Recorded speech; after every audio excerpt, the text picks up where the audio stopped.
Thank you. It's great to be with you guys this afternoon. This is a great fairness bill for me. As a former student athlete, I played O-line for the Lobos long ago. And when I played, I was on scholarship, but most of my colleagues in the other sports teams and, be it the track team or the golf team and et cetera, most of them weren't on scholarship. And even those guys I played with who were on scholarship really struggled financially. So a lot of them didn't have the advantages that I had with my upbringing. And so even being on full scholarships, they were never able to make a living. And quite frankly, a lot of them didn't finish and get that life-changing college degree. So this bill was modeled after a bill that's been done, I think, in now 8 other states that allows student athletes, it doesn't change their scholarship or their eligibility, but allows them on their own time to be able to go out and get endorsements. And a lot of the revenue from this and opportunity really comes from social media. You have a TikTok account or a Facebook or Instagram account where you're able to be an influencer. And now this what it allows you to do is actually monetize that ability. And of course, they can still get endorsements the old-fashioned way, like from restaurants or car dealers and stuff like that. And so it really gives them an opportunity to make a living based on their brand. They all have a brand, and so they're able to go out and actually make some living. And ideally, and not ideally, really it's about keeping them in school so they're able to stay financially in college and get that life-changing degree. And again, this also impacts those on the golf team and the track team and the volleyball team, and those student athletes aren't necessarily the big basketball or football stars. This allows other people to make some money. And Mark, one of the first words that you used when you were on with us was the word fair. So, I mean, Yep. How does that play in? Because so often this conversation gets taken to the extremes about, what this could mean for college sports and for amateurism and things like that. So just what do you say to people considering both sides about being fair, but also, some of the concerns? Yeah, and I totally get that, but I think the notion that this isn't the Jim Thorpe days of college athletics anymore, the old days when they truly were amateurs. This is a multi-billion-dollar industry, and the student athletes right now, and I'm talking about football and basketball players who can only get scholarships, but most, because of the rules, apply to all student athletes. Even if you're not on scholarship, say you're a walk-on on the football team or you're on the golf team and maybe you're getting your books paid for, your tuition paid for, but not a full ride. You're still not able to go out and, say, do golfing lessons. Maybe you could go out and make some money in teaching kids how to golf. Under current NCAA rules, you can't do that, and that's just not fair. And so this really is designed about getting these student athletes the ability to make a little bit of money while they're in school, and again, ultimately staying in school to get that degree. And also another huge impact for us here in New Mexico is both for UNM and state down south is that Colorado and California have already passed this legislation. And, we already have 5 conference opponents in those 2 states in the Mountain West. And Mario, the athletic director down in New Mexico State, I think he told me 8 or 9, maybe even as many as 10 of his conference opponents are based in California. So if we didn't pass this, we would have had a huge competitive disadvantage between our conference opponents in California and Colorado, and we would have really been in trouble with recruiting and the ability to keep up with them. On the flip side, this gives us an advantage over Arizona and Texas, at least for the short time being, to be able to recruit in those 2 states. And so certainly this bill is something that's prevalent and really personal for you as a former Lobos offensive lineman. As part of co-signing this bill, what kind of pushback or any kind of criticism did you receive? I'm curious. Mostly it was what you're talking about, people just misunderstanding the nature of college athletics. And I think having a former athlete, college athletic athlete to carry this and explain some of those answers and the struggles athletes face in school really helped out a lot. The misnomer that it's still an amateur situation like it was back in the 50s and 40s and back in those days, it's just a different world now. And as you guys probably aware, I'm running for Congress too right right now in this congressional district special election. So I plan to actually work on this in Washington, D.C. with the National Players Associations, because I think we do need national standards in this. This was a message to the NCAA that they got to fix it themselves and reform. But I do believe when I get to Washington in Congress that we need to have national standards so that there isn't a piecemeal across the nation. Because right now, quite frankly, the NCAA is looking at losing states like California and Florida and New Jersey and Nebraska and New Mexico and Colorado if they don't get their act together. Mark, so how does it work from here legally? On July 1, this goes into effect. Does that mean on July 1, a student athlete could enter into an agreement, or do they have to wait on the NCAA, the Supreme Court? Like, what are the next steps legally towards the formalization of this? It is the state of New Mexico's law on July 1st. So the universities will not be able to penalize student athletes who go and get these endorsements. So it is the law of the land in the state of New Mexico as of July 1st, just like it is with some of the other states. So this isn't waiting for the NCAA, because quite frankly, if it's the right thing to do, it wasn't worth waiting years to do it. It's right to do for the student athletes right now. And do you think they will act on that, or will they wait for the Supreme Court or the NCAA to come forward on their definition of this? Well, I think that was what I was referring to with the national standards. We are going to need national standards, and right now the NCAA has got to get it fixed and modernize their system, or else they're going to lose out on a lot of state universities. And right now they're missing out. They're going to miss out on California, and that's 1/5 of the country's economy right now. Some powerhouses in college athletics. Colorado with the Buffs and all the schools up there. You're talking about in Nebraska, for goodness sakes, in Florida and New Jersey. There's a lot of states that have sent a message to the NCAA that they need to get their act straight. So are the different politicians from these states, are you guys all kind of working together on drafting the language similarly to protect each other, or are you guys kind of doing it autonomously? No, actually, we did work very closely with the National Players Association. In fact, 2 years ago when I first heard about California passing this bill, it passed bipartisan. I think there was only one negative vote against it when it passed California, Republicans and Democrat. And the sponsor was a Democrat, and I actually called her in California, the state senator out there, and we talked about the bill, and he got all the information. So we wanted to make sure that there is some uniformity between the states, and definitely worked with the National Players Association on model legislation that mirrors what the other states are doing. That's awesome. Congrats, man. Mark Moore's with us on ESPN Radio 1017 The Team. He's on the Daniels Plumbing, Heating, and Air Conditioning Cool Take Hotline. New Mexico State Senator co-signed the bill allowing student athletes in New Mexico to profit off of their name, image, and likeness. And like you mentioned earlier, Mark, branding is such a big part of that for these student athletes now. I'm curious to get your thoughts, because you seem to have a good grasp on student athletes being on social media and being able to kind of be influencers in that regard. I'm curious to get your thoughts. We talked about this yesterday on the show, where University of Central Florida, their players wore their Twitter handles on their jerseys for their spring football game. I'm just kind of curious what you make of that as we see what's happening with student athletes today. I did not see that, so I would love to see the pictures and the video of that. I'd have to put some thought into that. I do think you have to have some uniformity within the team structure, so I'll have to think about that. But I think again, football and basketball is going to get a lot of attention of this. But I just was reading an article about a young high school volleyball player who got a scholarship for a small school in Michigan, and she had started a TikTok page where she was doing do-it-yourself improvements around the house during COVID, where she actually was showing other young women how to do home improvements. And she had a huge following. She started getting endorsements from paint companies and Home Depot and places like that. Well, she would have had to make a decision that she would either have to give up that revenue or play college sports and volleyball at this school.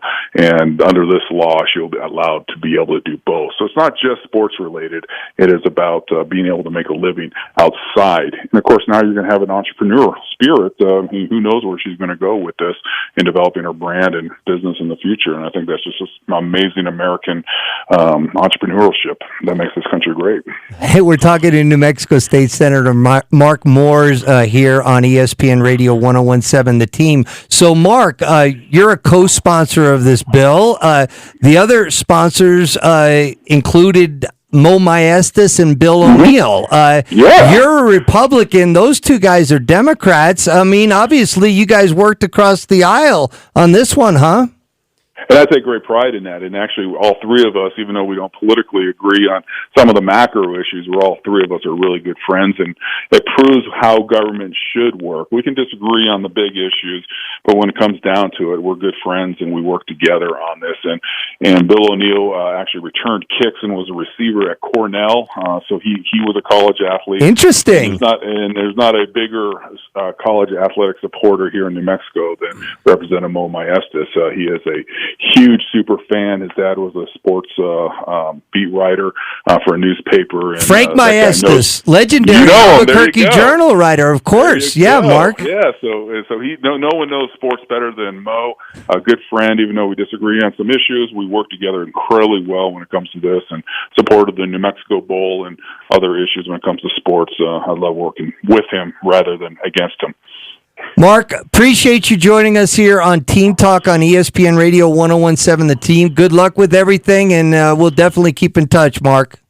Thank you. Appreciate it. All right. That's Mark Moores. He's the New Mexico State Senator, and he is a co-sponsor of the Student Athlete Endorsement Act. And I thought he really explained things very, very well. I mean, no surprise. He's been in politics a while. He's a very good communicator. But your thoughts, Paul, on Mark?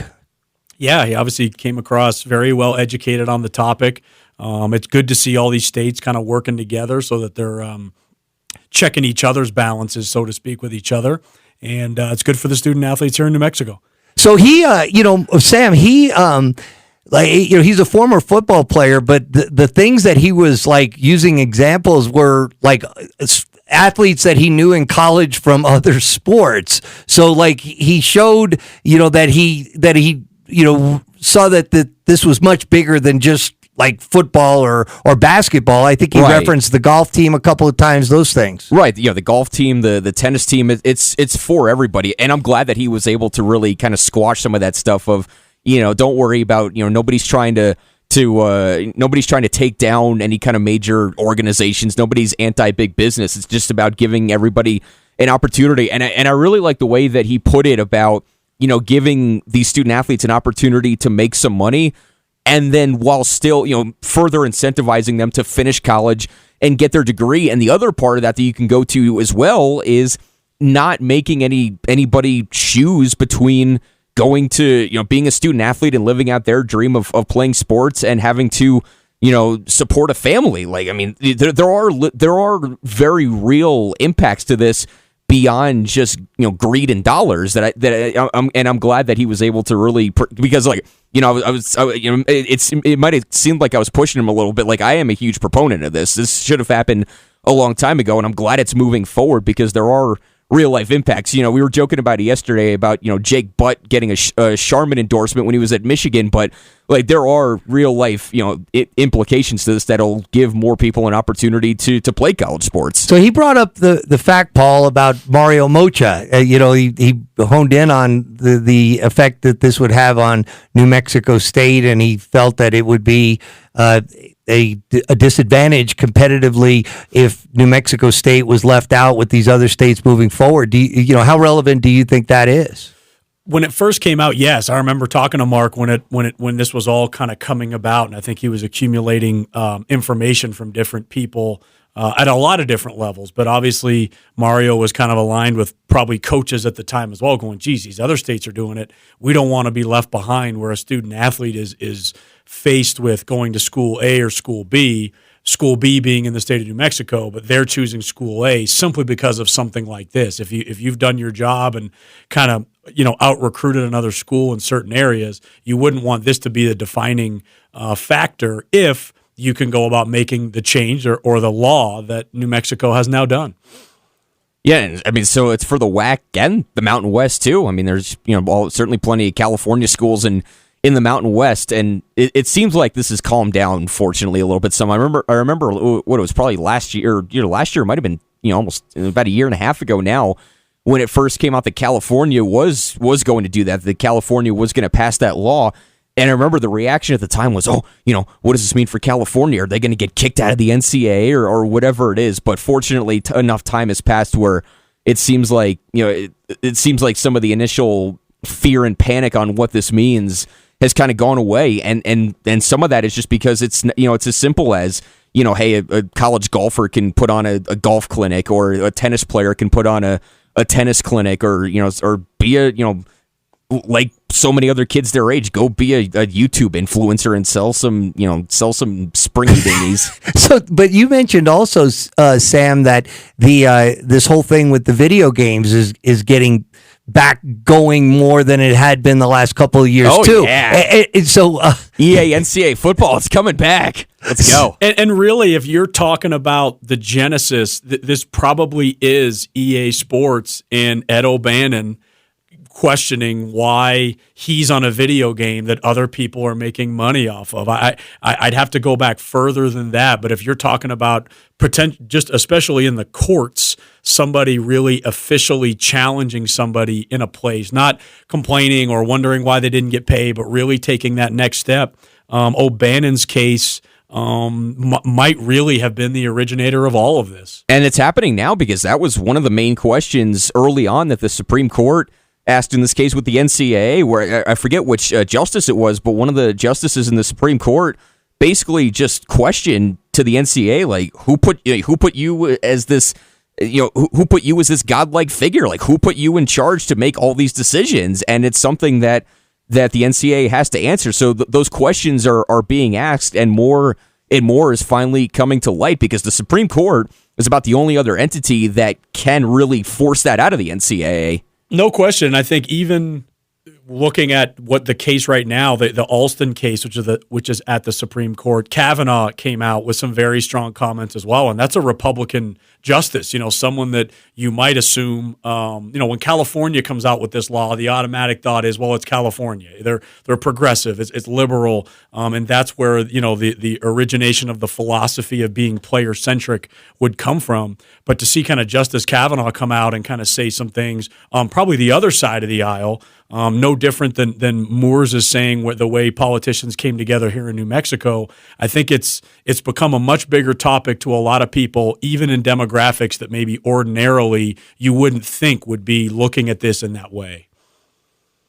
Yeah, I mean, it's just finally being brought to attention in a very real way, because there was this system of punishments and of decision making that really didn't have any kind of oversight, of just general decisions that didn't have any kind of oversight before, and now it finally does. All right, well, we were diving into some of the openings in college hoops. Arizona, Coach, we only have a few more minutes. Surprise you that that's still up in the air? That hadn't been filled or not really? I mean, I think in the coaching underneath whatever's publicly out there, rumor mill, everyone thought it was going to be Tommy Lloyd from Gonzaga. There was a lot of a consensus that it was already done, right? Prior to even making the move on or letting Sean Miller go, that it was going to be Tommy Lloyd. But I think as these days pass, maybe it was that, and things have changed. I think in any coaching search, someone might go in with an idea of who they want, but as it evolves, it can take a lot of different turns in a lot of different ways. So the same names are still kind of out there and floating around. There's nobody new at this point, but it'll be interesting to see kind of where it goes from here. But I still think Tommy Lloyd of Gonzaga is the leader in the clubhouse. And then, real quick, Cincinnati. Are you hearing any rumors about that job? Yeah, there's been a lot of rumors. Archie Miller would be one of them. Some people with some Cincinnati connections, some assistants on Bob Huggins' staff, some assistants on Mick Cronin's staff. I mean, there's a lot of names kind of going around. Frank Martin's name was going around a long time ago. I don't know if there'll be anything there, but that's been a tough one to kind of pin down so far. Arizona kind of had some names right off the bat that have kind of centered it. Cincinnati is I think it's a little bit more of a national job. It attracts to some different types of candidates. Yes, I agree. Hey, Coach, thank you so much for coming in this afternoon. Really appreciate it. We'll look forward to tomorrow, 4 to 5 again. You're listening to Team Talk, ESPN Radio 101.7 The Team.